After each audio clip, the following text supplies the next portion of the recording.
channel and podcast and all of that Yahoo stuff. And I see that Juggalasis is already in here. Well, apparently he's already in here.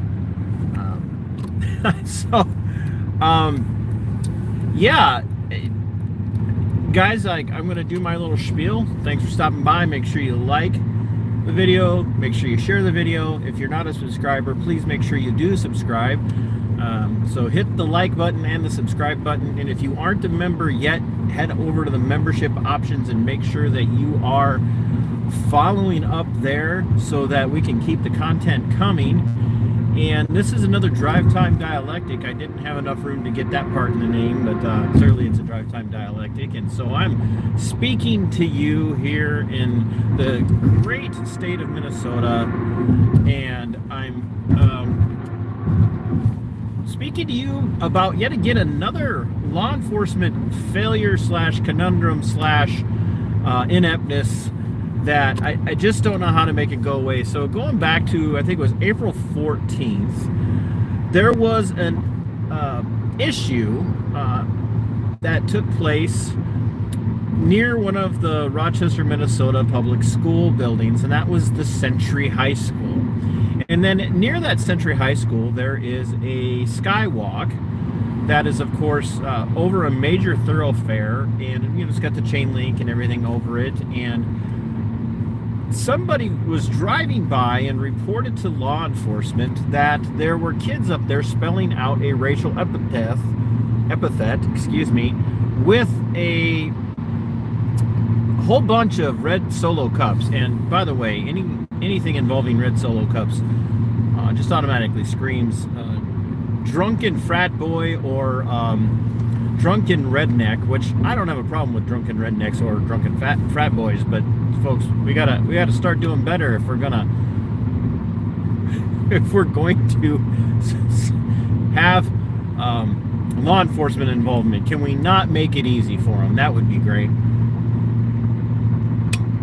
So if you're in the chat, say hi. I'd love to know who's watching. I'd love to know what's going on.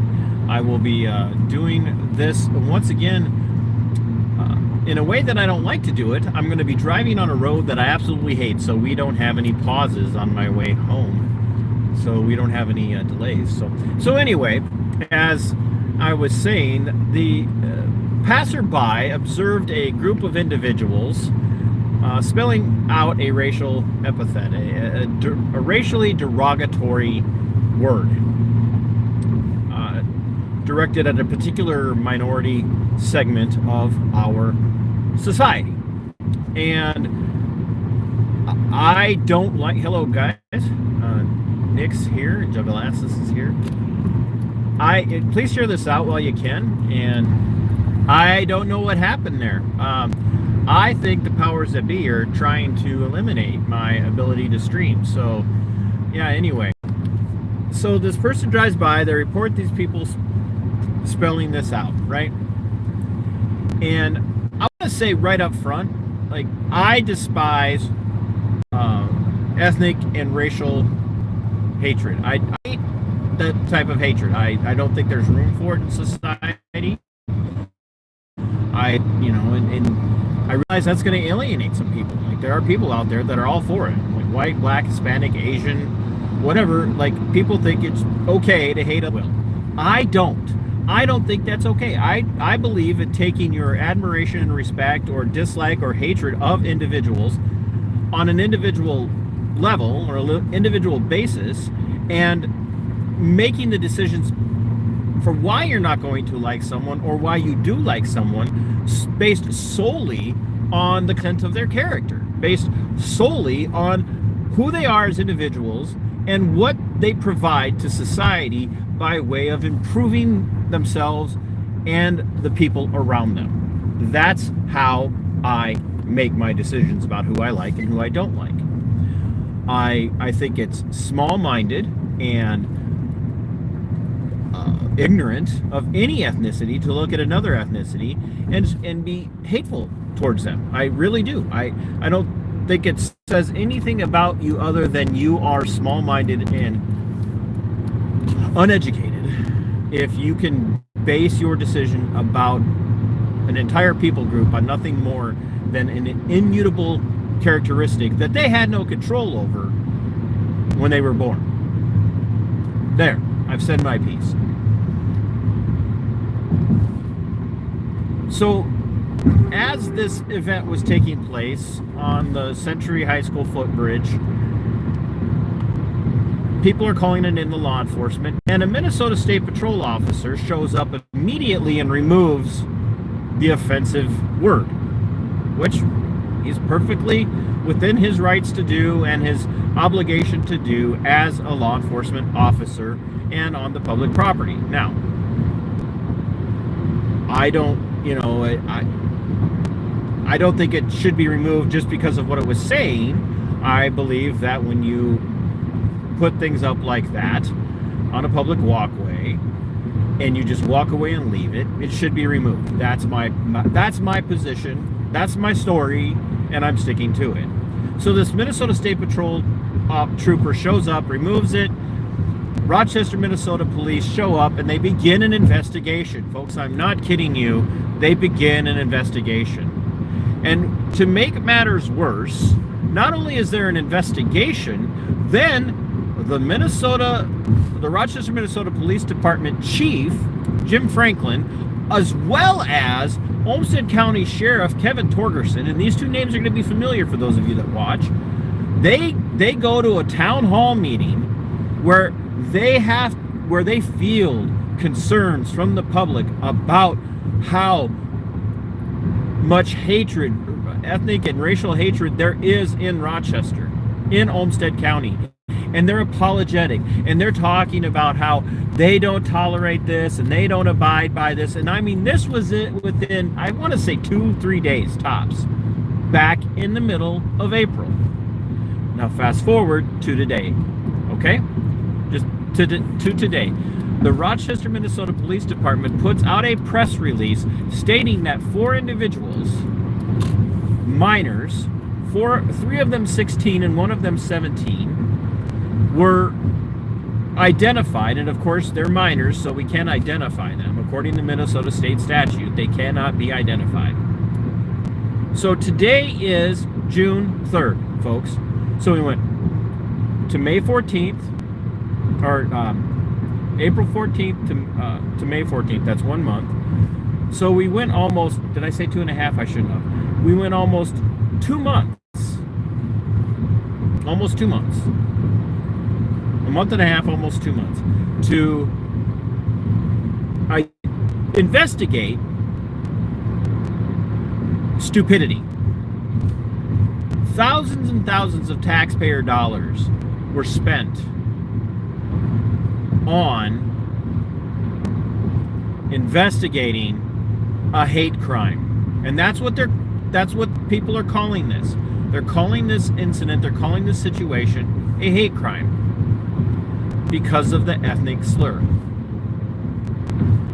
And people are asking really hard questions, and one of the hard questions that they're asking is based on this press release, wherein there's no mention as to what crime was actually committed. Because under Minnesota state statutes, this doesn't even count as vandalism or destruction of property. For something to be vandalism or destruction of property, private or public property, it has to have a long-lasting physical impact upon the property of which it was done to. Sticking red Solo cups in a chain link fence and spelling out a racial slur is not vandalism.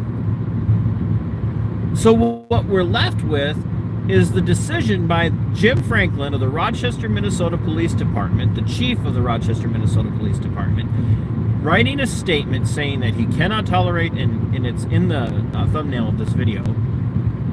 And I do encourage people to go to the Rochester, Minnesota Police Department's Facebook page and look at the statement that the chief made in this press release. But these 4 minors have been turned over to the Olmsted County Attorney's Office to be investigated and charged, potentially charged with a crime. With a crime, folks. Now, Some of you are going, well, they shouldn't have done it. Granted, you shouldn't do racially hateful things, but it's not illegal. No amount of laws in the world can make, in the United States, can make that illegal. If people are saying, well, there are laws against hate crimes, there are laws against hate speech, I don't care how many laws there are. It is not illegal to say horrible things. It's not. And I think we even get to a place where we could border on constitutionally invalid enforcement when we make people, how do I want to say this? When we make law enforcement charge people with a crime saying that they were promoting violence with hate speech.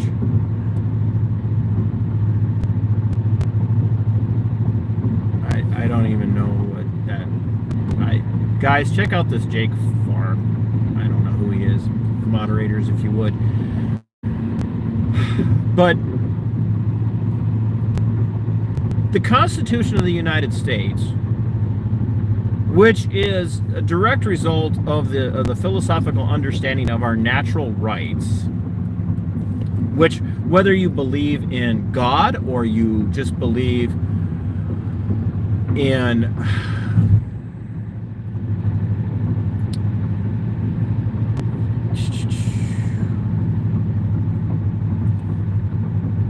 random evolutionary chance, natural rights derive from outside of man. They are not granted to man by man. They are the natural possession, in philosophically referred to as negative rights. These are things that cannot be taken away from you.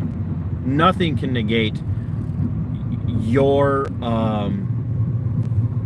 possession of these things, whether it be the First Amendment or the Second Amendment or the freedom in the liberty to be free from unreasonable searches and seizures. Seizures, not Caesar, seizures. What a strange language the English language is. So, what Rochester Police Department Chief Jim Franklin did was turn over 4 minor children to be charged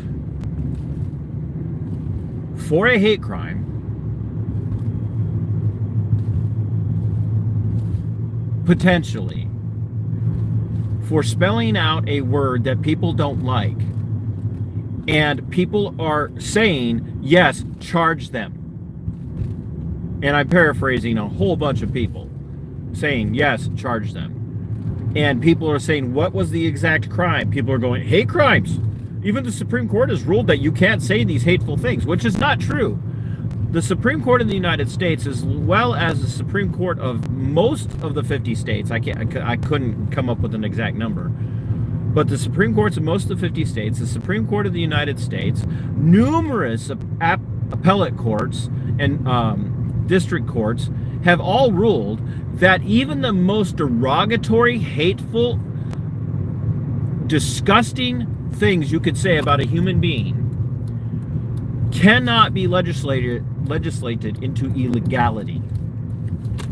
And there is a case that established this, and a person made the argument for the case that this case said it could make it illegal. No, it doesn't. The case that I'm thinking of, I can't even remember it off the top of my head. I've got so much stuff going on.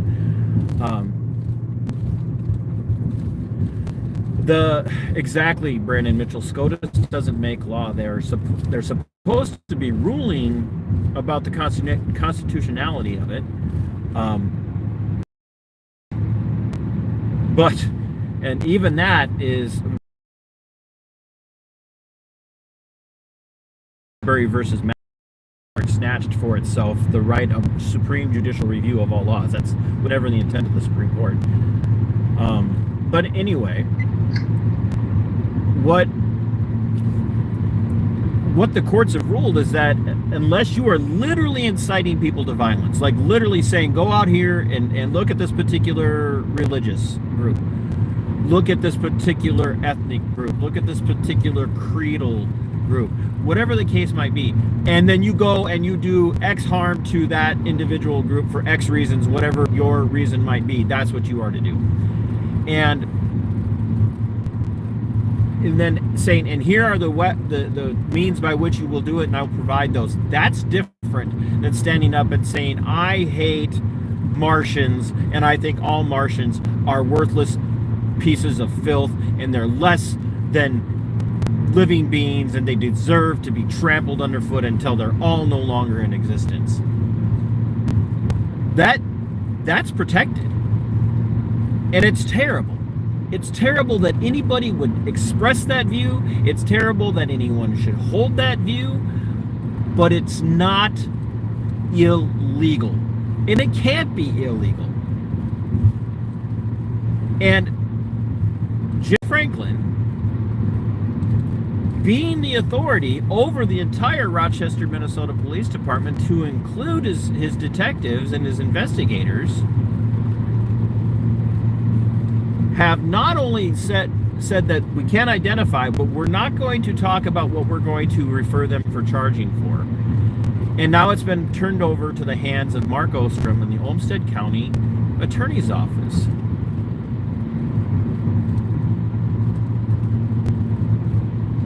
Okay, so this Jake Farm says there are consequences to a person's actions. That's what the law enforce. Sure, I don't disagree with you. But speech, you cannot be punished for your speech by the state. And when I say the state, I mean the federal state, the state, the county state, the municipal or city state. They cannot punish you for speech that they don't like. They can't punish you for speech that other people don't like. Either the First Amendment of the United States Constitution, the natural right of man to speak his mind about whatever the topic might be, and the courts have ruled on this over and over and over again. They didn't create a law, they've ruled. No matter what it is, if it is of public interest or even marginally public interest, whatever the case might be, you are not allowed as the state to punish that person for that speech, especially if that speech is directed at the state. But the state cannot step in and say, well, so many people complained that we now have to punish you because the majority demands it, or a very vocal minority demands it. They don't get to do that.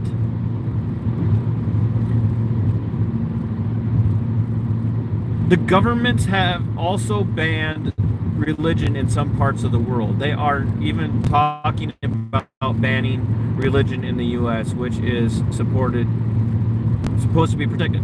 Okay, Jake, I know that's what they're talking about doing. But when you say things like there are consequences for our actions,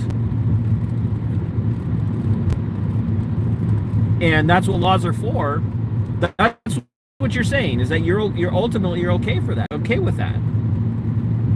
If I understand some of your other comments, like, no, they don't have the authority to ban speech. There again, even if it's rude, I don't care if it's the most inflammatory thing you could possibly say that offends every single person that hears it, the minority in that situation is protected. They are the ones who possess the right to express that. And, you know, and somebody countering me said, gosh, we've got Brandon Mitchell here, we've got Ross Newman and Flying Auditor, and I appreciate everybody that's watching and tuning in. I hope you guys are sharing this and interacting. Flying Auditor, thanks for being here. It's everybody's protected. If not one person is protected, then no person is protected. And that's what we have to understand. Jugalassus wants to know, why aren't the law enforcers punished when they break the laws? I agree, Jugalassus. You know I agree. the concern here in this situation is, one, law enforcement clearly demonstrating, and this happens all over the United States. Ask Brandon Mitchell, ask Flying Auditor, ask the Angry Vet.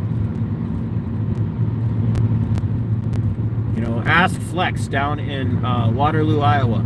We know constantly law enforcement is shredding the Constitution in front of our very faces.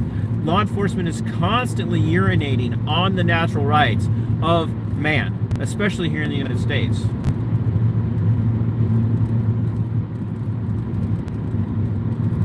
BCNN is here. Thank you, BCNN, for showing up. Please promote this, because this is a very powerful conversation. I think that you guys will definitely appreciate, considering everything that BCNN and Flex Your Freedoms has been through. So here you have law enforcement doing what we know law enforcement is prone to do, and that is to enforce unconstitutional perspective. What I'll say about these 4 individuals, these 4 teenagers, these 4 minors here in our area, is that I will, if this is really racially motivated, if this is really a bunch of just racist, backwards, redneck kids out there saying the most inflammatory things about a minority, I will tell them all day long that I think they're disgusting and filthy human beings for that, if that's really what the motivation is. But what I will also do at the same time is I will interpose myself between the state and the individuals who are being offensive and saying, I despise what they're saying, but I will die to defend their right to say it. And I would. I will die to defend the right of the minority to say the most egregious things. Hey, Forest Mommy, thank you for being here. Cool, you guys have no idea how much that means. Forest Mommy is amazing, and if you are on Twitter or Twix, I call it Twix. If you're on Twix and you aren't following Forest Mommy, you are crazy. You are absolutely nuts. She is a follow, like, to beat all others, by the way. So head over to Twix and find Forest Mommy, or find her here on YouTube. I don't know if she puts much content up on YouTube, but she is amazing. I had her on my show last year. But anyway, my Libertarian Lowdown show. So, as I was saying, so scholarly and erudite that as I am, I will defend to the death any person's right to be the most offensive, obnoxious piece of crap that there is. Hey, AVA, thanks for being in house. Now, it's worse than what it looks as well. So they put these 4 teenagers under investigation for almost 2 months. April 14th, let's just say, till today. We know the investigation probably wrapped up a week ago or whatever. And they concluded their investigation with this press release saying they're going to charge these individuals or turn them over for charging to the Olmsted County Attorney's Office. Jake Farm says nobody and nothing really is protected by any constitution. I don't disagree with you on that, Jake. Lysander Spooner, the great libertarian philosopher, and I'm going to paraphrase, said, like, either the Constitution is wholly inadequate for what it was geared to do, or it was never intended to do what they said it was intended to do. Which is why the fight for liberty is so important. We have to be out here not just relying on the Constitution and the Bill of Rights. We have to be out here demanding that oath takers, cops, prosecuting attorneys, anybody who holds any kind of position within the public sector, that they stand on their oaths and they do what they swear to do, which is to defend the natural rights of man. Every single one of them. And when they don't, then we remove them from office. But anyway, so these 4 individuals are turned over for potential charging to the Olmsted County Attorney's Office, Mark Ostrem. Now, here's why this is bad. not just on the face of it being the potentiality or the potential reality that they could be facing charges when a city jurisdiction turns people over from their city prosecutor, because normally city prosecutors charge at a much lower level. They'll have somebody in city, handling prosecution of misdemeanor type things like, or even traffic citations. This is being turned over to the county attorney, which means these kids are looking at, if the county attorney does the wrong thing, which he's notorious for doing, they could be looking at some pretty hefty charges, maybe even felonies, but they won't tell us, right? But think of all the hate crime stuff that's out there. Think of all the hate speech stuff that is out there. So not only are their constitutional rights, their natural rights to expression being pissed on, not only did law enforcement fail in keeping its oath and saying, look, we're not going to investigate these kids, we're not going to charge these kids, we're not going to recommend charges, we're not doing any of that. They failed on all of that. They've turned it over to the county attorney, put these kids under undue stress for nearly 2 months. Their lives are ruined because you know that every one of their fellow students knows who they are. Every one of these kids is well known. What do you think about our country spending billions for Israel when the majority of us need that money? Look, all you have to do is peruse my content to hear me talk about the stupidity of the United States supporting Israel. That's not the topic of this video. I would love to address that with you sometime. Send me an email at mbrr@podcast@yahoo.com, and maybe we can talk about doing another stream on that. BCNN, thanks for stopping in.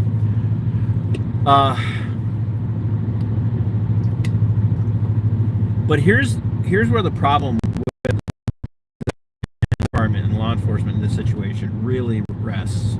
We're talking about the same police department, the same county attorney, the same sheriff's office that failed to properly investigate Deputy Matt Adamson in May of 2022 when he was turned in for sexually predacious behavior against minor girls, grooming them for sex in exchange of alcohol. Turned in to the Rochester Police Department for that, and they chose not to do anything with that. They chose to not turn it over for charges. Not only that, but that same complaint with this Olmsted County Deputy Matt Adamson, under the leadership of Sheriff Kevin Torgerson, that information was turned over to Sheriff Kevin Torgerson. That information was turned over to Chief Deputy Brian Howard. They did nothing with it. He went almost 2 years victimizing people before he was caught by the Minnesota Bureau of Criminal Apprehension in an accidental sting. They did nothing. Chase Johnson, the man who busted him, busted another guy. The Rochester City Police let the sexual predator go, a guy who had a record. They let him go. They arrested Chase for false imprisonment and then changed that charge to felony stalking, even though Chase didn't stalk this guy. Right? Now, 2 weeks ago, the Rochester Police Department had the opportunity to stop a sexual predator in the act. They cited him for public fondling of himself in a downtown area in a busy skyway. Don't let that go past you.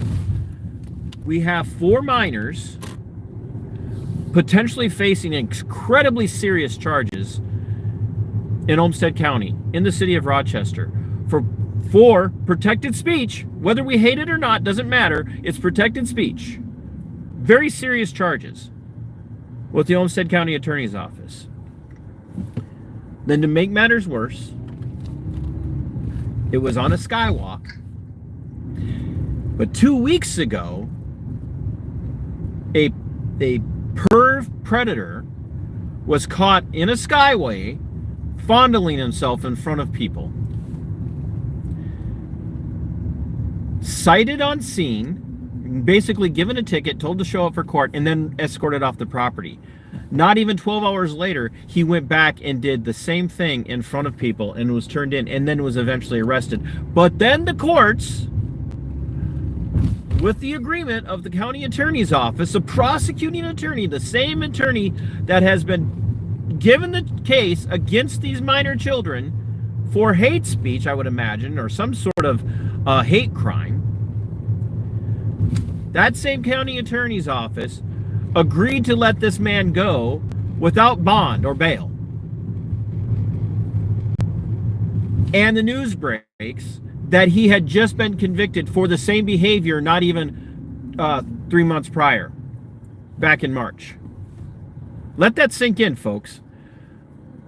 The Rochester Minnesota Police Department spent nearly 2 months investigating 4 minors for hate crimes. Almost 2 months for hate crimes, and have now turned those 4 minors over for potential prosecution by the Olmsted County Attorney's Office. The same attorney's office that has repeatedly failed to properly adjudicate cases against sexual predators, but are prosecuting Chase Johnston, who caught the sexual predators in at least 2 of those situations. The same county attorney's office that let a sexual predator go without bail or bond because the judge wanted it, because the judge decided no bail or no bond. Now you tell me, in today's climate, are those 4 individuals likely to get no charges or a tiny little don't do it again, slap on the wrist, no, boys? Or are they more likely to get the book thrown at them because what they did was societally unacceptable? You tell me. What do you think the odds are in those situations? Folks, this is what we're dealing with law enforcement across the United States. And people say to me all the time, oh, you hate cops. You hate... No, I don't hate the cops, folks. I hate the corruption of the system that allows this kind of trash and filth to go on. And that's what this is. This is trash and filth. If what these 4 boys did actually happened, if they actually did it, without knowing their ethnicity, without knowing their identities, I will condemn it. But I will condemn even more the fact that the Rochester Police Department, the Olmsted County Sheriff's Office, the Olmsted County Prosecutor, County Attorney's Prosecution Wing, have done nothing to protect the people of Olmsted County, have done nothing to protect the people of Rochester, Minnesota. And this is happening every single place that you can think to go across the United States. Sexually predacious behavior is being allowed to happen continuously. People are constantly being wrapped up with charges for being a public nuisance, for filming in public, for interfering with police activities, constantly, when all they're doing is exercising their natural right to hold public servants accountable. Predators are being released. Law enforcement is protecting predators. Law enforcement is setting up predators, trumping up, making fake charges, trumping up fake charges against people like Chase Johnson, who's catching predators, against people like Samantha Joe out in Bellevue. Constantly, law enforcement is constantly pissing on people's constitutional and natural rights every time you turn around, without any compunction that they're wrong. It's happening constantly, my friends. and my hate watchers. It's happening constantly, and I have people telling me it's there's millions and millions and millions of positive interactions with law enforcement every year. Well, I would challenge how you define positive interactions. For one, you define positive interactions for me, and if it has anything to do with people walk away genuinely happy, I will reject that as a positive interaction with law enforcement, because if you walk away with a ticket, you're being economically terrorized. Whether it be for not wearing a seatbelt, or it's going 5 miles an hour over the speed limit, or it's distracted driving, which all of these things we see cops get away with all the time. We have a problem in the United States, folks. And it's right now, a highlight of that problem is right now in my area, in Olmsted County, in the city of Rochester, Minnesota, where we see law enforcement playing out the corruption that is in the entire institution all over the United States. From your smallest towns to your largest cities, the corruption is rampant and it's everywhere. And I would plead with you to help me get this story out, to bring pressure to bear on the Olmsted County Attorney's Office, on the Rochester Minnesota Police Department, on the Olmsted County Sheriff's Office, so that they will stop persecuting people like Chase Johnston, persecuting these 4 kids. As much as we might hate whatever it was that they said, and get these people to start actually protecting their cultures in their communities, protecting the people from actual predators, from people who actually predate their community. That's what I'm asking you to do. And then start looking at your own local law enforcement, looking at your own county attorneys, at your own district attorneys, your own prosecutors, and finding out how much money they're spending prosecuting asinine things like this, investigating asinine things like this. A cop who honors his oath, a prosecutor who honors his oath, any person who honors their oath would look at this situation and say, we're not touching this. Nope. Society is outraged, so we're going to do something about it, because people have this false idea that we live in a democracy, and because they think we live in a democracy, the majority gets to be vocal enough to cause a minority to experience pain. Folks, if you don't stand up for stuff like this, if you cannot reach out to a place like the Rochester, Minnesota Police Department, if you can't reach out to the Olmsted County Sheriff's Office or the Olmsted County Prosecutor's Attorney's Office, even though it's not impacting you personally, sooner or later it could impact you. And I have news for you. If this were to happen to you and I found out about it, I would reach out to whatever agency is persecuting you. And I would do a video saying the same thing to encourage people to do that for you as well. Help me reach out. Help shed light on this story.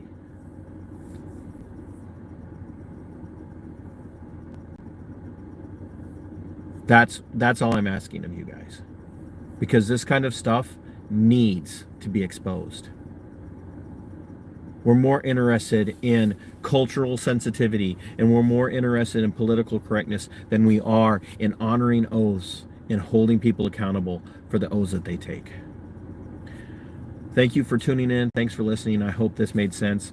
And if you haven't yet, go over to my memberships, pick a membership level, subscribe to the channel if you haven't yet, and share this out.